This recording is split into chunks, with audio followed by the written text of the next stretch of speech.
Hello बच्चों, चलिए प्रश्न को पढ़ते हैं और समझते हैं। मान ज्ञात कीजिए। हमें समाकलन के अंदर लिखा हुआ है ई की घातांक एक्स कोसेक एक्स कोष्टक में 1 minus cot x d x, अर्थात हमें इस समाकलन को हल करना है और इसका मान ज्ञात करना है।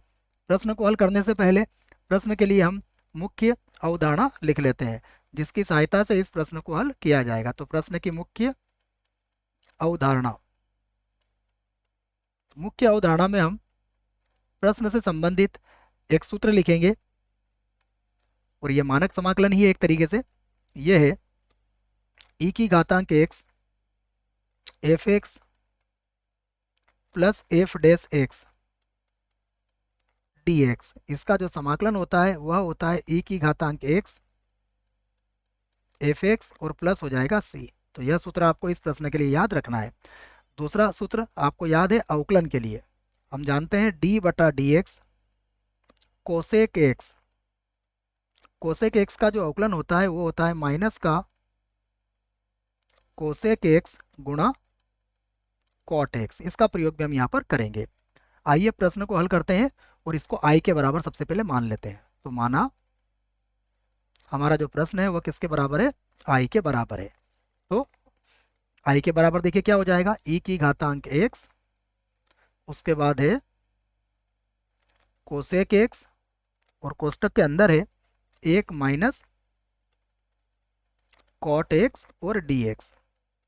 तो हम क्या करते हैं, कोसेक एक्स को अंदर गुणा कर देते हैं।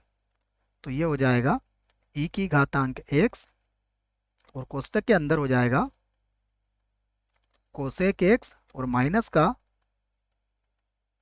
कोसेक एक्स गुणा कॉट एक्स और डी एक्स। हम इसे समीकरण 1 बना लेते हैं।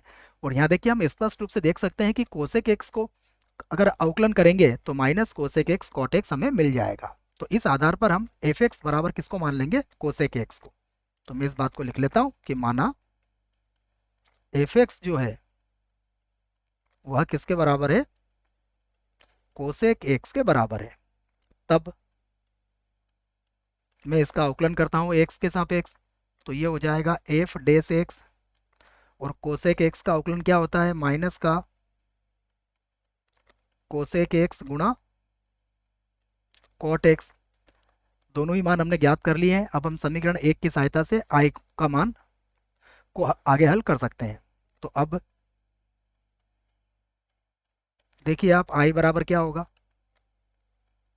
समाकलन यह है ई की घातांक एक्स और कोष्टक के अंदर क्या आ जाएगा, कोसेक एक्स का मान क्या होगा, क्या माना है हमने इसको एफ एक्स, और minus cosec x cot x, ये हो जाएगा प्लस का एफ डैश एक्स और डी एक्स। अब देखिए ये जो सूत्र हमने लिखा है इस सूत्र की सहायता से ये क्या बन जाएगा, ये हो जाएगा हमारा आई बराबर, यहाँ लिख देता हूं मैं इसको, ये होगा ई की घातांक एक्स एफ एक्स और प्लस हो जाएगा सी।